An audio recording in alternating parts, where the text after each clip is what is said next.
السلام علیکم۔ بے انتہا لوگوں نے یہ پوچھا ہے قرآن میں عید کا کیا تصور ہے، کیونکہ اتنا بڑا ایونٹ، اتنی بڑی خوشی کا دن، اگر اس کا ہدایت سے کوئی تعلق ہوتا تو قرآن میں اس کا ذکر لازمی ہوتا۔ سیدھی سی بات ہے کہ جو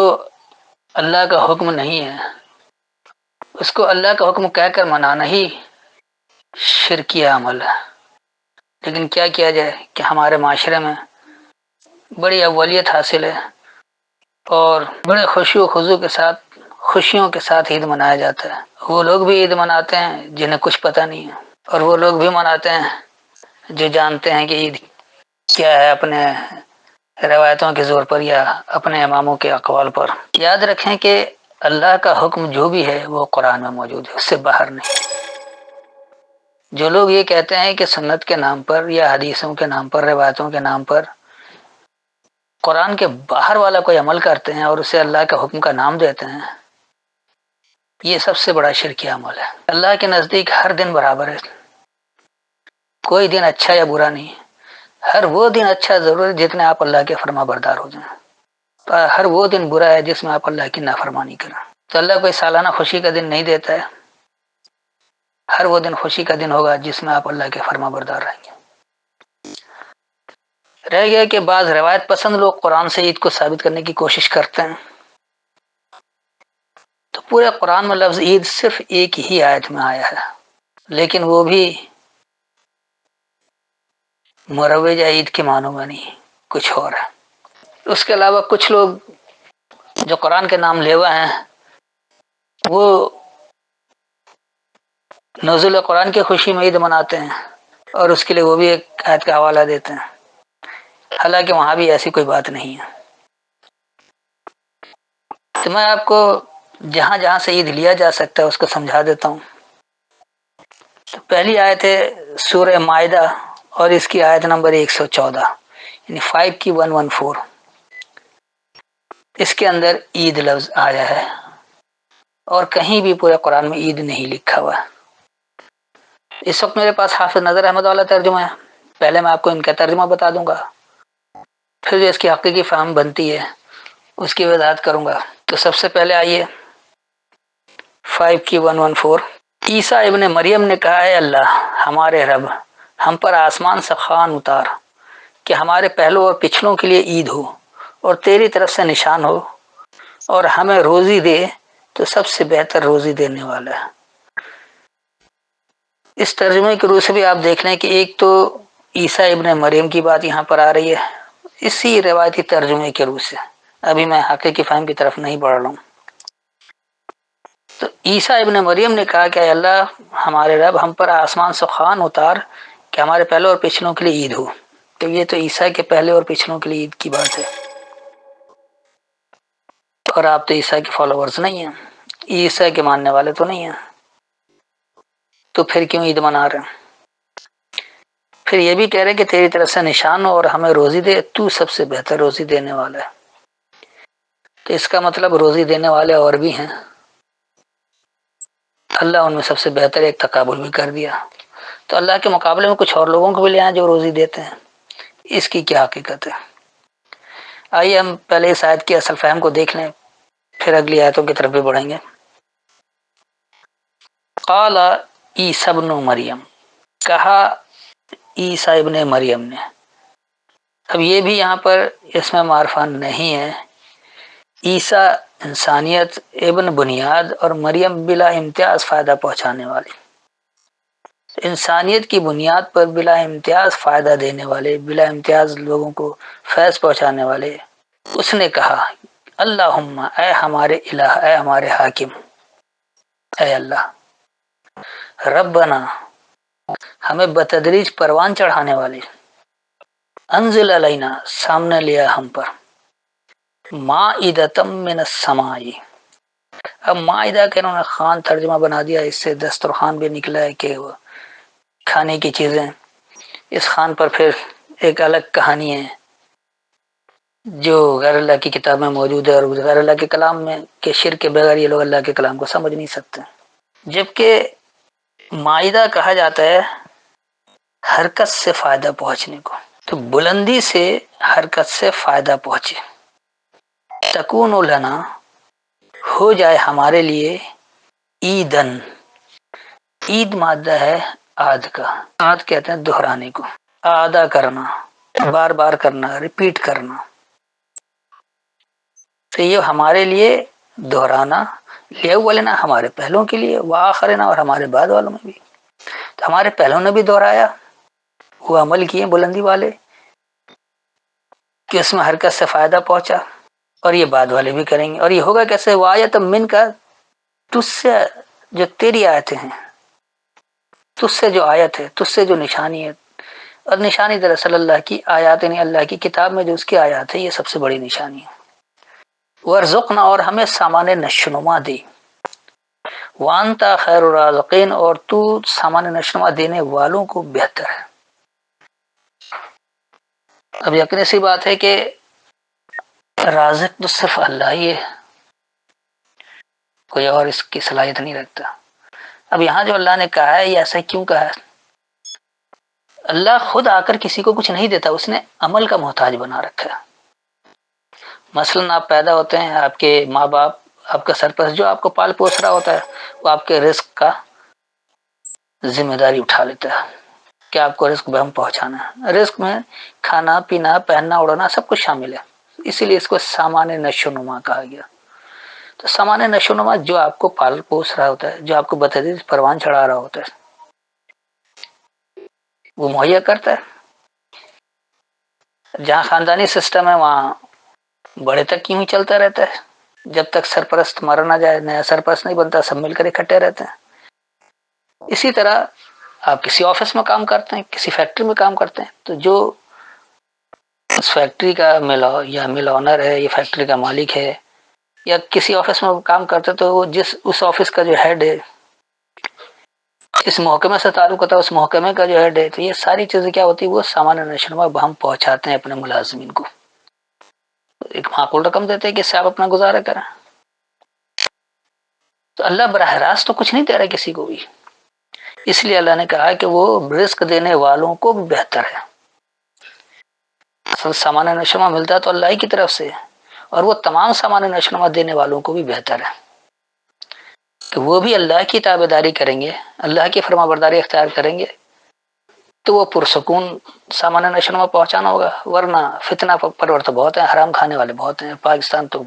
حرام کھانے والوں سے بھرا پڑا ہے، حکمراں سے لے کر عام آدمی تک۔ تو اس آیت میں جو بات ہوئی ہے، انسانیت کی بنیاد پر بلا امتیاز فائدہ پہنچانے والا کہتا ہے کہ اے ہمارے حاکم، ہمیں بتدریج پروان چڑھانے والے، ہم پر بلندی سے حرکت سے فائدہ سامنے لیا کہ یہ ہو جائے ہمارے لیے دہرانا، ہمارے پہلے والوں کے لیے اور بعد والوں کے لیے جو تجھ سے آیتیں ہیں، اور ہمیں سامان نشونما دے اور تو سامان نشونما دینے والوں کو بہتر ہے۔ تو اس میں یہ کوئی مروجہ عید کا تصور نہیں ہے۔ اب آئیے دوسری طرف، یہ تو عام افراد جو عید کا لفظ صرف ایک ہی جگہ اس سے عید کرتے ہیں، عید کیا ہے اس کی حقیقت دیکھ لیا۔ اب وہ افراد جو قرآن ماننے کے دعوے دار ہیں،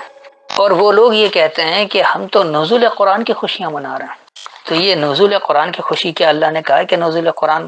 کب ہوا ہے اور اس کی خوشی کب منائی جائے؟ اگرچہ یہ مان لیا جائے کہ نزول قرآن اس مروجہ رمضان کے مہینے میں ہوا جس کا اللہ نے کوئی تفصیل نہیں دی، اور اس کے بعد خوشی منانے کو کہا ہے، تو پھر تو ٹھیک ہو سکتا ہے، ورنہ ایسی کوئی بات نہیں۔ اس کے لیے جو دلیل کے طور پر آیت لاتے ہیں وہ سورہ یونس اور اس کی آیت نمبر 57-58، 10 کی 57-58۔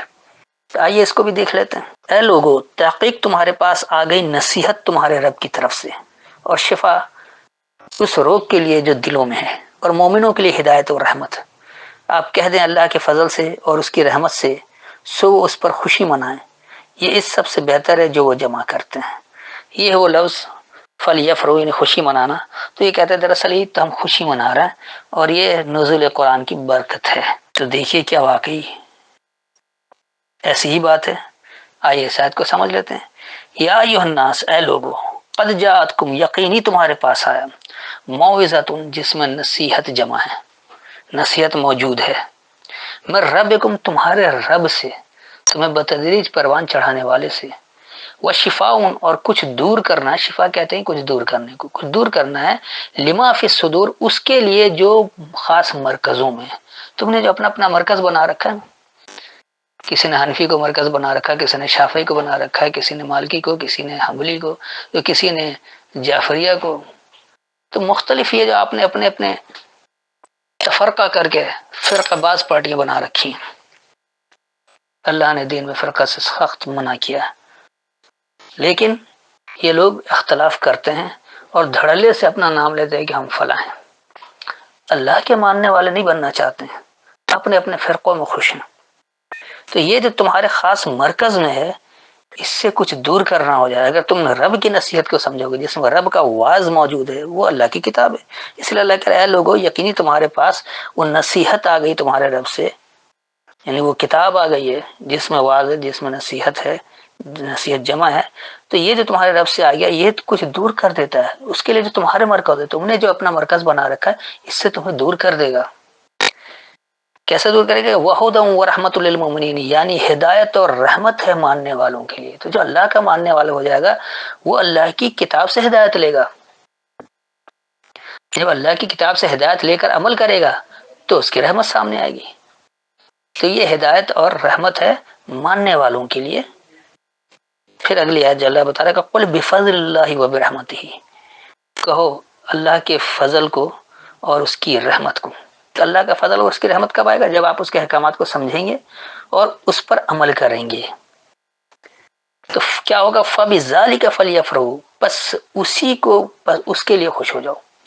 وہ جو کچھ تم اللہ کے احکامات کو سمجھ کر عمل کرو گے اس سے جو تمہیں فضیلت حاصل ہوگی، جو اہمیت حاصل ہوگی اور جو اس کی رحمت ملے گی، تو تم اس کے لیے خوش ہو جاؤ۔ ہوا خیر مما یجمعون، وہی بہتر ہے اس سے جو یہ جمع کر، تم لوگ جو کچھ جمع کر رہے ہو اپنے فرقوں کے نام پر، اپنے اماموں کے نام پر، حدیث کے نام پر، سنت کے نام پر، ان تمام غیر اللہ کے کلام کی ملاوٹ کو جس کو تم جمع کر رہے ہو اور خوش ہو رہے ہو کہ یہ سب کچھ ہے، اس سے کہیں بہتر ہے جو اللہ کی کتاب بات کر رہی ہے۔ تو اللہ کی کتاب سے جب آپ ہدایت لیں گے، اس کی نصیحت پر عمل کریں گے، تو یہ آپ کے لیے ان چیزوں کو دور بھی کر دے گا جو آپ کے مرکزوں میں ہیں، ہدایت اور رحمت بھی ہوگی ماننے والوں کے لیے۔ اسی کو اللہ کہہ رہا ہے کہ اللہ کا فضل اور رحمت ہے اور اسی کو بس خوش ہونا چاہیے، اور جو کچھ تم جمع کر رہے ہو یہ اس سے کہیں بہتر ہے۔ تو یہ اللہ کی ہدایت کی طرف آنے کی بات ہے، کسی مخصوص دن کی بات نہیں ہے، نہ اللہ نے بتایا کہ ہم نے قرآن کس دن نازل کیا، یہ قطعی نہیں آ رہا ہے۔ تو یہ یہاں سے بھی یہ تصور بھی باطل ہو جاتا ہے کہ جو کہتے ہیں کہ ہم نزول قرآن کی خوشی منا رہے، تو اللہ نے ایسا نہیں کہا کہ نزول قرآن کی کوئی خوشی منائی جائے۔ اس کے بعد پھر میں آپ کو ایک آیت سے اور مزید وضاحت کر دوں گا تاکہ بات بالکل صاف ہو جائے کہ کیا اس طرح سے خوش ہونا بھی کوئی عید کہلاتا ہے۔ اس کے لیے آپ آ جائیے سورہ مومن اور اس کی آیت نمبر 83، یعنی 40 کی 83۔ پہلے اس کا روایتی ترجمہ دیکھ لیجیے کہ پھر جب ان کے پاس ان کے رسول کھلی نشانیوں کے ساتھ آئے تو وہ اس علم پر اترانے لگے جو ان کے پاس تھا، اور انہیں اس عذاب نے گھیر لیا جس کا وہ مذاق اڑاتے تھے۔ تو یہاں جو بات ہوئی وہ کیا ہوئی؟ فلما جاءتہم، پس جب ان کے پاس آئے، رسولہم ان کے پیغام دینے والے، بالبینات خاص وضاحت کو، فرحوا پس وہ خوش ہوئے، بما عندہم اس کا جو ان کے پاس ہے، من العلم خاص علم سے، وحاق بہم اور گھیر لیا ان کو، ما کانوا بہ جو وہ تھے اس کتاب کے ذریعے، یستہزئون اس کا مذاق اڑاتے۔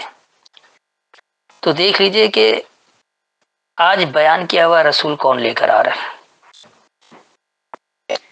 اللہ کی کتاب سے جو بھی سمجھائے گا، جو بھی پیغام دے رہا ہے، وہی رسول کہلائے گا۔ اس لیے جمع کا صیغہ رسولہم کا ہے، رسولہم نہیں کہا کہ ایک واحد پیغام ہوتا تو یہ قرآن کی طرف چلا جاتا۔